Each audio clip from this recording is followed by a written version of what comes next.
a gente vem num debate de reforma tributária, né? A gente sempre fala isso.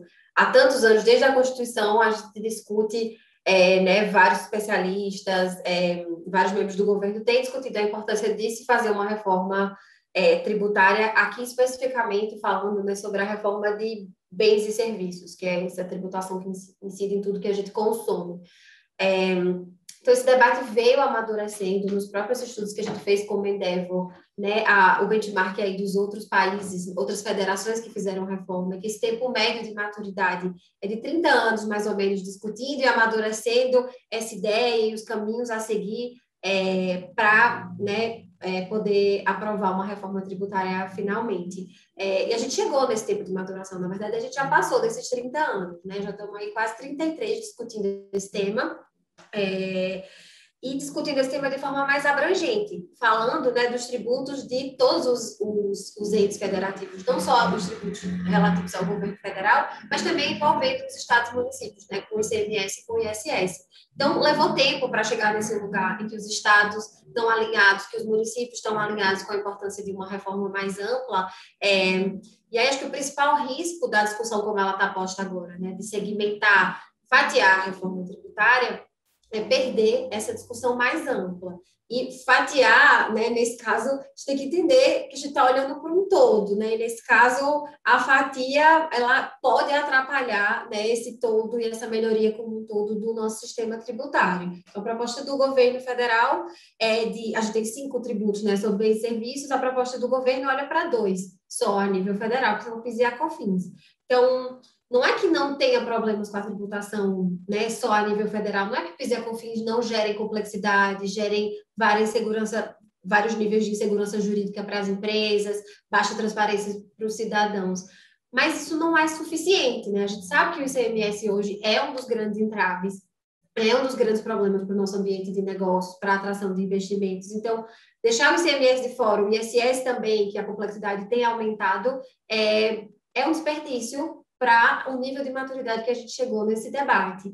E aí acho que faltou um pouco de coordenação, né? Você mencionou aí o relatório recente que veio do deputado Aguinaldo Ribeiro, foi um relatório robusto, né, que tratava sobre todas essas questões do nosso sistema, não só em termos de complexidade, mas também de promoção de desigualdades e de injustiças. Então, trouxe muito esse caminho de como fazer uma reforma mais ampla, uma reforma mais justa, com vários caminhos e vários preceitos que estão aí entendidos como benchmark nos outros países, né, como boas práticas em outros países. E aí, com esse relatório robusto, a decisão do governo foi de separar um pouco a discussão, né, deixar ali na Câmara só esse PL 3887, que é o da unificação do PIS e da COFINS, e deixar para o Senado a discussão abrangente envolvendo todos os tributos. Na teoria, parece que faz algum sentido, né? Vamos tentar aprovar aqui essa primeira parte, deixar o Senado discutindo a parte mais complexa. A questão é que hoje esses textos não estão conversando. No Senado nem, né, propriamente a gente tem o texto da PEC 110, mas esses 2 textos, o da CBS, que é o projeto de lei do governo, e o texto da PEC que está lá, eles hoje não conversam. Então, a gente está falando de um fatiamento, mas um fatiamento que não é que a primeira fatia vai encontrar o resto depois vai se unir e fazer um bolo completo. Então, esse é o principal risco, a gente perder a maturidade do debate, a gente perder a oportunidade de fazer uma reforma ampla. Então, aprovar a CBS pode ser em algum nível positivo, em termos de reduzir complexidade, mas o que a gente já vê hoje pelo texto que está apresentado é que vai sim significar um aumento de carga tributária para as empresas. Essa reforma não endereça questões de desigualdade, que nós, como Movimento para Ser Justo, estamos muito preocupados. Então, é uma reforma muito limitada mesmo, e que eu não chamaria de reforma, a gente não chama como movimento. É uma simplificação, como a gente tem usado, quase um puxadinho ali para simplificar e fazer um remendinho, um pequeno ajuste, mas não é uma reforma, não é uma mudança, é uma pequena unificação ali, padronização de algumas coisas, mas não chega, né, a ter os moldes de uma reforma que, de fato, vão trazer geração de empregos, crescimento do PIB, que é o que está estimado, né, para a reforma ampla, 20 pontos percentuais de crescimento do PIB nos próximos 15 anos, 300 mil empregos gerados por ano, redução de desigualdades, né, e aumento de renda, especialmente para as famílias mais pobres, devolução dos tributos para as famílias mais pobres. Então, a gente tem esse risco também, né, de passar uma coisa que não é uma reforma, vai ser taxada e levar o carimbo de reforma, e aí acabou a discussão. Aí a gente não fala mais do CMS e ISS, e a gente não fala mais de como a gente vai promover justiça, como a gente vai devolver, de fato, os tributos que as famílias mais pobres não deveriam estar pagando, especialmente no contexto pós-pandemia, né? A gente já sabe que a população mais pobre está sofrendo ainda mais, que a desigualdade cresceu nesse período, e em vez de a gente estar discutindo saídas e caminhos de crescimento, a gente está olhando para o curto prazo, porque é mais fácil, para como o Arthur Lira fala, a reforma que é possível, mas não é que a reforma ampla não seja possível, ela é possível, né? Mas falta um pouco desse compromisso mesmo, de como a gente vai acoplar esses textos, como a gente vai fazer funcionar e definir essas etapas, né? Fazer com que sim, se vai fazer A e fazer um IVA dual, por exemplo, que começa pelo nível federal, depois vai para o nível estadual municipal, como essas coisas vão, né, vão se conversar e vão se acoplar e vão ser aprovadas ao mesmo tempo.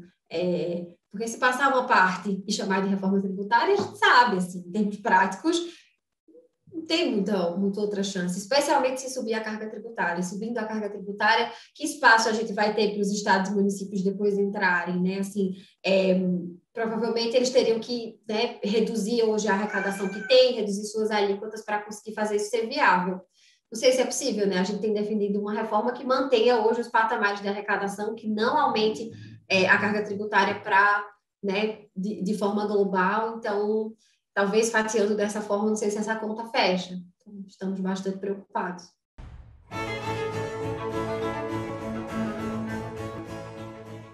Uma reforma ampla, ela já foi mensurada em várias dimensões, né? Então, se a gente pensa, vamos começar pensando aqui na complexidade para os próprios negócios, que as empresas hoje têm, de fato, um emaranhado de regras e de tributação e de obrigações acessórias, de coisas para cumprir, para provar que estão pagando os tributos do jeito certo, que toma muito tempo e muito recurso desses negócios, né? Então, um estudo que a gente fez como Endeavor, em parceria com a UI, foi avaliar qual seria essa redução de horas, né? Quanto hoje as empresas gastam, em média, de acordo com a estimativa do Banco Mundial, 1.500 horas por ano para apurar e pagar seus tributos. A estimativa que a gente fez com a UI, com uma reforma ampla de bens e serviços, é que esse tempo, né, gasto seja reduzido em 70%, né, pós-reforma. Então, é uma simplificação em termos de padronização da legislação, de simplificação das obrigações acessórias, porque a gente vai para um outro patamar, de fato, é incomparável com o cenário que a gente tem hoje, né? Mas, assim, é um impacto grande aí pensando em termos de facilitar e simplificar a vida das empresas e de dar segurança jurídica.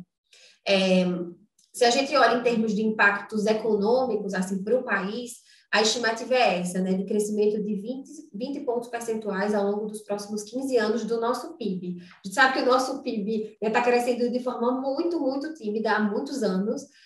A pandemia agravou um pouco essa situação, né, trouxe mais recessão e desemprego. Então, a gente tem uma perspectiva, de fato, de conseguir fazer o PIB crescer e crescer de forma expressiva ao longo dos próximos anos, né, a partir da aprovação da reforma.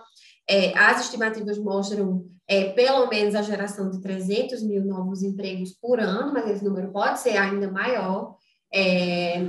Né, quanto mais simples e quanto mais as empresas economizam, não gastando tempo e recursos com o sistema tributário, elas podem investir isso na geração de empregos, na entrega de melhores serviços, melhores produtos. Então, acho que esse é o impacto objetivo.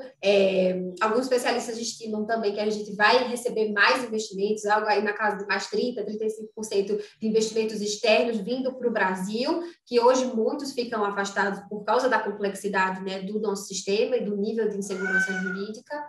Em termos de impactos sociais, acho que o principal deles é o aumento, os dois principais, assim, né? É essa expectativa de devolução do tributo e fazer com que os 10% mais pobres passem a pagar menos tributos e recebam de volta o que eles não deveriam, pelo menos os 10% mais pobres, né?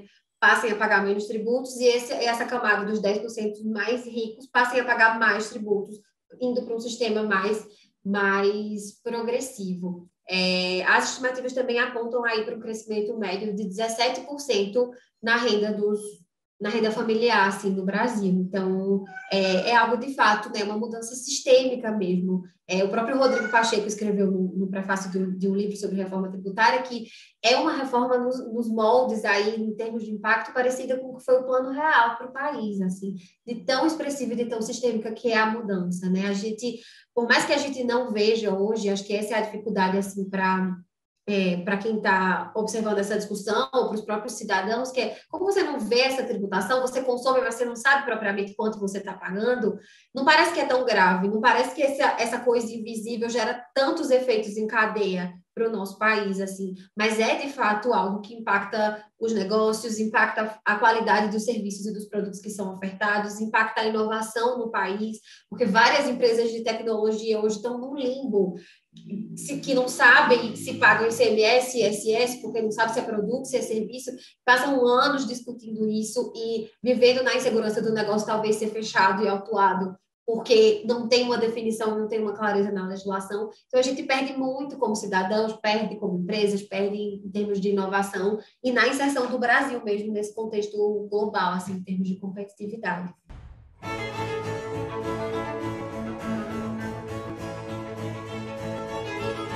Acho que em termos de perspectiva e de próximos passos para a discussão de reforma, o que a gente tem trabalhado com os parlamentares e na nossa comunicação como movimento, na articulação com outras organizações da sociedade civil, é, como a gente consegue, né, trazer luz para esse debate, reforçar a mensagem da importância de uma reforma ampla.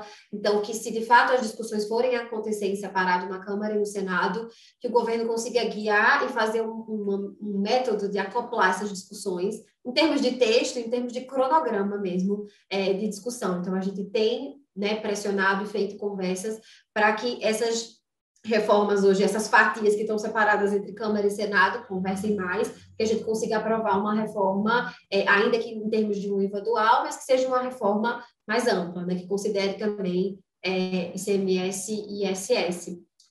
Então, de próximos passos, seguiremos comunicando sobre esses riscos, né, de ter uma aprovação só da CBS. Então, a gente tem falado muito sobre isso nas redes sociais, sensibilizado os parlamentares dos riscos que isso pode trazer e de chamar isso de reforma tributária, e vamos seguir pressionando e articulando para garantir que a reforma mais ampla caminhe.